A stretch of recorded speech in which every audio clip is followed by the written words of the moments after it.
Di demekê de ku pêla tund û tujiyê li tevaya herêmê belav bûye û êrişên tundrew li ser herêmên Kurdî gurtir dibin, doh li bajarê Qamişlo li navenda Mihemedşêx û Açand û Hunerê Kongirê Yekemîn yê Yekîtiya Oldarên Misilman li kantona Cezîrê li dar ket. Di kongir de ûjbilî beşdariya fermî ya Rêveberiya Xweseriya Demokratîk di nav mêvanan de nûner ji Kurdên Êzidî û Xristiyanên herêmê jî amade bûn. ev mu'temerê me konferans çêbûye ji bo xatirê got em meclis şûra di nav xwe hilbijêrin her meclisek wê do jê hebin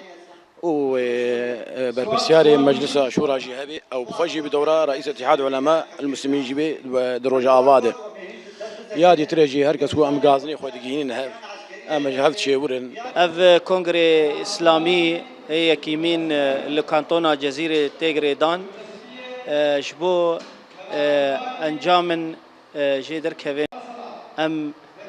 rûsipiya misilmana derxin li cîhanê em bêrî bibin ji ev çetê ku hatine bi navê misilmantiyê li dijî me sekinin.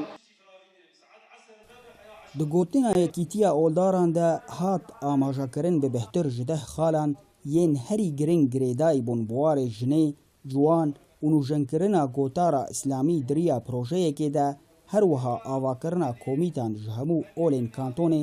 da ku alîkar bin di parastina jiyana hevbeş de.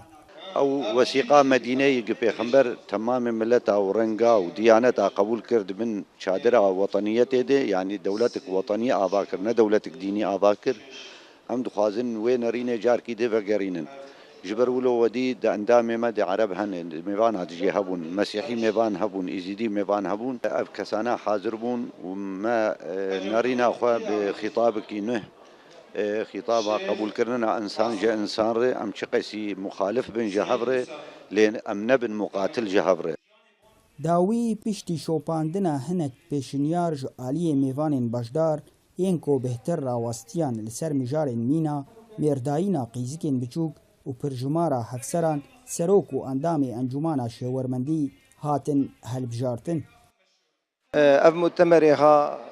di destpêka wî de yê tiştekî gelkî xweş bû gava me her kes dît ji her milletî û ji her dînî bi hev re rûniştibûn.